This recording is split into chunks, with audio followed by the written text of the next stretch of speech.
Boa noite, galera. Terminou em São Januário, vitória do Vasco e classificação para as quartas de final da Copa do Brasil por 3-1 sobre o CSA. Jogo decidido praticamente no primeiro tempo. No segundo tempo, o Vasco mudou bastante a sua atitude. Vou falar de tudo que aconteceu, de um primeiro tempo muito bom, de um segundo tempo nem tão bom assim. Depois que você se inscrever, compartilhar e deixar o like aí dizendo que o pós-jogo do Expresso, aquele que a gente fala a verdade, fala o que a gente vê, com realismo, sem agradar A, B ou C, com o que a gente vê, simplesmente o que a gente vê. Deixa o like aí, compartilha e se inscreve, valeu? Então, galera, o Vasco fez um jogo hoje animado no primeiro tempo, com disposição, brigando por todas as bolas, finalizações absurdamente maiores do que o próprio CSA. A escalação inicial do Vasco já deu uma preocupada na torcida, que já vem assim, ressabiada com o Fernando Diniz nas improvisações dos jogadores às posições. Eu fiquei um pouco assim, mas de certa forma funcionou. Por quê? O adversário foi o CSA. E o Hugo Moura, o que ele fez? Jogou do lado certo. O Lucas Freitas do lado esquerdo e o Hugo Moura do lado direito. Mesmo sem ser um jogador de zaga de origem, o Hugo Moura conseguiu cumprir essa função, mesmo sendo um jogador lento. Porque jogou do lado certo, com um pé bom, e o CSA quase não ofereceu riscos à defesa do Vasco. Só em um lance ali específico do segundo tempo, que a linha estava meio fora de posição, o CSA saiu na cara do gol, mas estava marcado o impedimento. Então, a escalação inicial, com o Jair, que foi uma surpresa também do Fernando Diniz entrando, provavelmente para tentar dar um pouco mais de qualidade vindo de trás, o Hugo Moura, inclusive, foi justificado a sua entrada por isso também, o Fernando Diniz quis dar mais movimentação de toque para o Vasco, girando a bola para um lado e para o outro, para tentar fazer o CSA abrir espaço de alguma forma. E a melhor forma de fazer o adversário abrir espaço é jogar o adversário para um lado e para o outro, virando as bolas. E o Hugo Moura fez isso muito bem no primeiro tempo, o Jair idem, e o Lucas Freitas, pelo seu lado, também conseguiu espaçar bastante o time. E o Vasco criou diversas oportunidades, mesmo o CSA com a linha muito baixa. Por que o Vasco conseguiu criar as oportunidades? Porque tinha o Hugo Moura, justificava a sua escalação na zaga do lado certo, o Jair, que sabe jogar bola pra caramba também, invertendo, tocando, tem um passe muito bom, o Tietê, que tem um passe excelente, e o Coutinho, Nuno Moreira, brincando de jogar bola no primeiro tempo. Então o Vasco hoje teve 5 jogadores fazendo o meio-campo, já que o Hugo Moura foi praticamente um meio-campista saindo da zaga, e o Vasco conseguiu dominar o CSA porque foi jogadores superiores na posição de meio-campo. E o Vasco conseguiu ter superioridade no meio-campo e abrir, espaçar a equipe do CSA. E abre o placar, mesmo tendo algumas chances antes de abrir o placar, inclusive com o Ryan, com uma cabeçada que ele errou, o Vasco consegue abrir o placar antes dos 20 minutos. Eu achei fundamental para o decorrer da partida o Vasco conseguir abrir o placar antes dos 20 minutos. Foi aos 19 minutos que o Ryan fez 1-0. Por quê? Porque o jogo ia começar a ficar nervoso, o frisson da arquibancada já estava começando a aparecer devagarinho, e o Vasco, mesmo criando, a torcida estava vendo que estava perdendo oportunidade, criando e perdendo, e o Vasco precisava fazer esse gol para dar aquela aliviada, e o CSA também se abriu um pouco mais. E assim o Vasco fez numa tabela entre o Piton e o Nuno Moreira. O Piton entra no lado esquerdo cruzando, a zaga rebate, a bola sobra para o Ryan, que enche o pé, é o que tem que fazer, o garoto com confiança, o Diniz dando essa confiança para ele, o Vasco faz 1-0. Ali eu pensei, o Vasco está classificado, porque o CSA é uma equipe frágil, fraca, muito mais fraca que o Vasco, e o CSA de alguma forma ia ter que sair. Só que o CSA não saiu. O Vasco estava pressionando tanto, estava com tanta gana para fazer os gols, estava com tanta gana para decidir a partida, que o CSA não conseguiu sair, não conseguiu apertar o Vasco em nenhum momento no primeiro tempo. O Vasco continua marcando alto e o segundo gol sairia em questão de tempo. O Vasco continuou empilhando oportunidades e num chute de fora da área, o goleiro do CSA rebate e o Felipe Coutinho, que estava fazendo uma boa partida, faz o seu gol, 2-0 Vasco. E o Vasco continua tendo o domínio do jogo. CSA meio assustado, a transmissão mostrou os jogadores do CSA conversando entre si, tentando ajeitar ali a casa, porque o Vasco estava muito presente no campo de ataque, tocando muita bola. O Nuno Moreira jogando demais com o Piton pelo lado esquerdo, o Hugo Moura vindo com o PH pelo lado direito, o Jair vindo pelo meio junto com o Coutinho, o Verrete e o Ryan finalizando bastante. O Vasco estava muito consistente na parte ofensiva. E sem ter sem ter a parte defensiva explorada, porque o CSA não saiu, o Vasco ficou à vontade. E continuou empilhando chances até que o Tietê consegue, num lance muito bonito, que ele finge chutar, num passe, se eu não me engano, do Nuno Moreira, ele consegue ali fazer o 3-0, praticamente finalizando a classificação do Vasco já no primeiro tempo, e a gente achando que ia ser uma atuação completa no segundo tempo, inclusive de gala do Vasco. Mas a gente não conhece o Vasco de fato, a gente acha que conhece, mas o Vasco ainda continua surpreendendo a gente.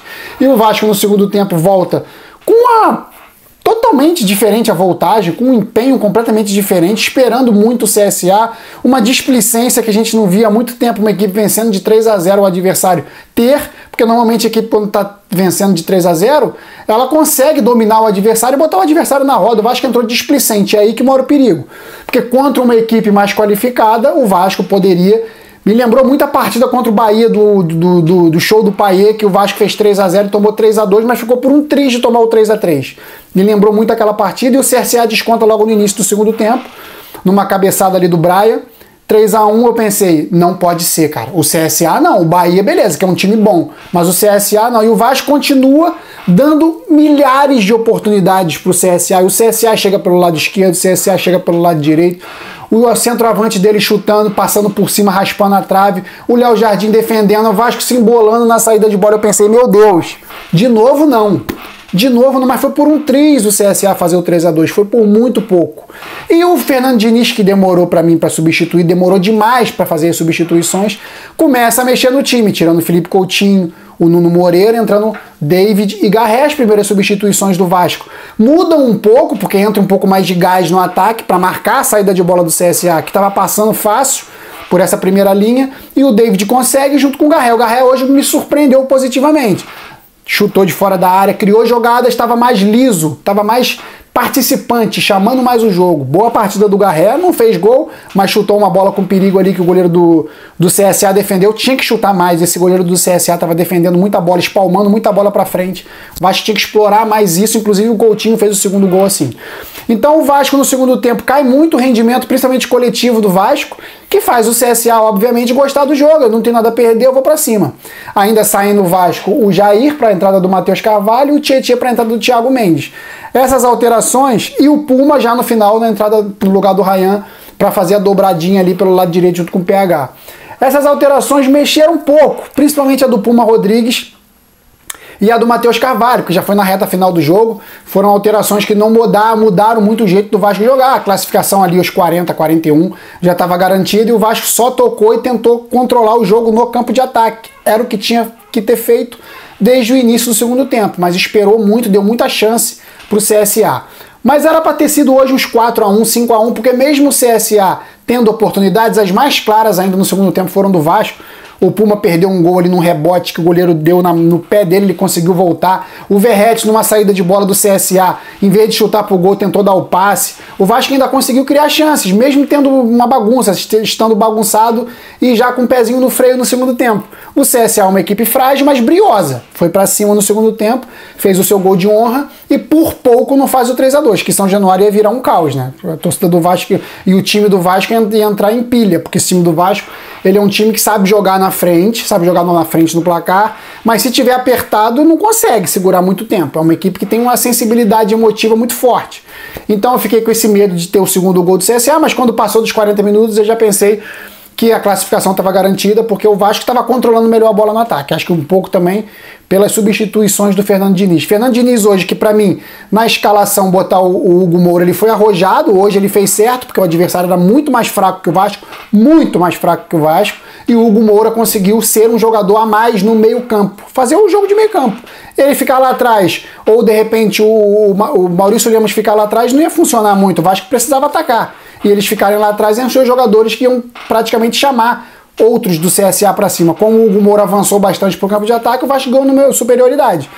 Ficou um pouco ali aquela dúvida como ia ser a bola nas costas em cima do Hugo, que estava muito avançado e é lento, mas o Lucas Freitas fez as coberturas direitinho, o Paulo Henrique estava ligado no jogo junto com o Piton. Então o Vasco conseguiu aí empurrar o CSA num primeiro tempo muito bom do Vasco, espetacular do Vasco, conseguiu empurrar o CSA para trás e resolveu o jogo. Resolveu o jogo no primeiro tempo e no segundo tempo. Como eu falei, essa atuação aí bem fraca do Vasco coletivamente, perdeu de 1 a 0 para o CSA no segundo tempo. Mas a classificação veio, que é o mais importante, e a vitória finalmente apareceu. Depois de 7 jogos, o Vasco vence a 8ª partida. E o sorteio para as quartas de final da Copa do Brasil, próxima terça-feira aí, para decidir quem o Vasco pega nas quartas de final. Provavelmente um adversário muito melhor que o CSA, porque dessa vez não vai ter essas babas. O Cruzeiro está vencendo já o CRB fora de casa e é um que está encaminhando a sua classificação também. Vai ser um adversário difícil, independente de quem seja, vai ser um adversário muito difícil. Então eu vou partir aqui para as notas individuais. Já falei aqui do Fernando Diniz, que hoje ele acerta sendo arrojado, mudando o jogador de posição, porque o Hugo Moura ajudou muito o Vasco a amassar o CSA no segundo tempo, dando liberdade para o Nuno Moreira, dando liberdade para o Felipe Coutinho, dando liberdade até para o Jair, que botou uma bola na trave também no primeiro tempo, chutando de fora da área. Então vamos partir para as notas. O Léo Jardim hoje, boa partida, nota 8. Paulo Henrique, boa partida, 8,5. Hugo Moura, um bom jogador no primeiro tempo de ataque, de meio campo, né? Foi um zagueiro, mas foi jogador de meio campo no primeiro tempo, nota 8. Lucas Freitas, uma boa partida, coberturas muito boas do avanço do Vasco no primeiro tempo, nota 8. Lucas Piton hoje, bons cruzamentos também, boas chegadas na área, boas tentativas ali para achar o Ryan, principalmente ali no primeiro tempo, que quase fez. Na verdade foi o Nuno Moreira que cruzou pro Ryan. O Lucas Piton vai ganhar uma nota 7,5. O Tietê, uma partida com gol, muito boa, 8. O Jair também uma partida muito boa, chutando de fora da área, distribuindo o jogo, sendo aquele jogador que o toque percebe-se que é de qualidade e vai achar um companheiro livre para começar uma jogada ou para finalizar uma jogada. Nota 7,5 para o Jair. Felipe Coutinho, autor também de um gol, o gol do rebote do chute do Ryan. Nota 8 para o Felipe Coutinho. Nuno Moreira, partidaça, achou o Piton ali, achou uns passes lindos ali, se eu não me engano foi ele que deu o passe para o Tietê. Nota 8,5 para o Nuno Moreira. E o Ryan, para mim, o melhor do Vasco, principalmente no primeiro tempo. No segundo tempo caiu o time inteiro. Ryan, nota 9,5. E os jogadores que entraram, vou começar com o Garré, que entrou no lugar do Nuno Moreira e jogou praticamente meia hora ali de jogo. Garré eu gostei, movimentação boa, tentando achar melhores companheiros posicionados, tentando achar chutes de fora da área, sendo mais liso, mais ensaboado, mostrando um pouco aquela categoria argentina, nota 8 pro Garré. O David não entrou tão bem, entrou mais marcando, sendo um jogador físico, nota 7. Matheus Carvalho eu vou deixar sem nota, porque já entrou muito na reta final. Thiago Mendes tomou um cartão amarelo, mas esse jogador, do Thiago Mendes especificamente, esse jogador que faz essas faltas é importante pro Vasco, para acabar com o ataque do adversário, dizer eu tô aqui, não venha passar por mim que eu vou te parar, eu sou um jogador de imposição física. E o Thiago Mendes tem que parar de tomar cartão amarelo, mas ele é um jogador de imposição física, nota 7. E o Puma também eu vou deixar sem nota, porque entrou muito no finalzinho, só tentou uns 2 cruzamentos ali, perdeu um gol ali que a bola sobrou no pé dele, mas estava sem ângulo, foi meio que no susto. Mas não sei se eu dou nota para Puma Rodrigues, acho que eu vou dar. Puma Rodrigues, nota 7. Puma Rodrigues, nota 6. E o Fernando Diniz me surpreendeu na escalação. Inicialmente eu fiquei meio com o pé atrás, mas mostrou que fez efeito, porque o Vasco amassou o CSA no primeiro tempo. O segundo tempo eu não sei se é muito culpa do Diniz, mas acho que ele poderia ter substituído os jogadores mais cedo, porque desgastou o Felipe Coutinho até os 15, 20 minutos do segundo tempo. Não tinha necessidade, o Vasco estava com a classificação já encaminhada.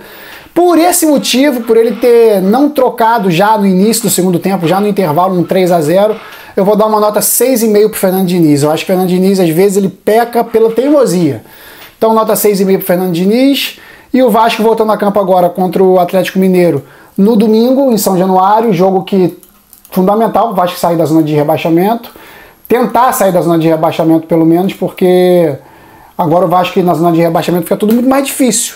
A bola pesa, tudo pesa.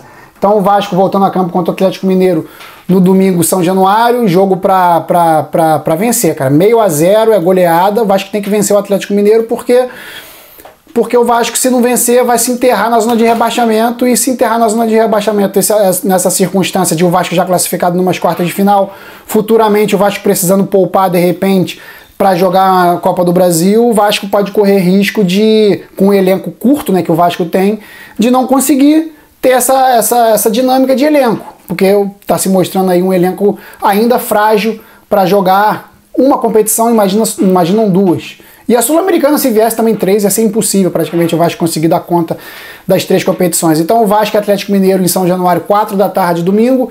Jogo para o Vasco se firmar de vez ali com atuações convincentes, vencer o Galo, sair da zona de rebaixamento, ou pelo menos ficar próximo de sair, não sei, depende dos outros resultados. O Vasco tem um jogo a menos, eu acho, do que bom a parte dos adversários. Então, Vasco e Atlético Mineiro. Atlético Mineiro é um elenco muito bom. Muitos dizem que vai estar de ressaca, eu não acredito nisso. O Vasco tem que encarar o Atlético Mineiro como adversário grande que é. E difícil, sempre muito difícil. O Vasco tem que buscar a vitória o tempo inteiro. E se jogar como jogou o primeiro tempo, acho que está encaminhada aí uma possibilidade grande do Vasco vencer o Atlético Mineiro. É isso, galera. Valeu, saudações vascaínas sempre. Fui!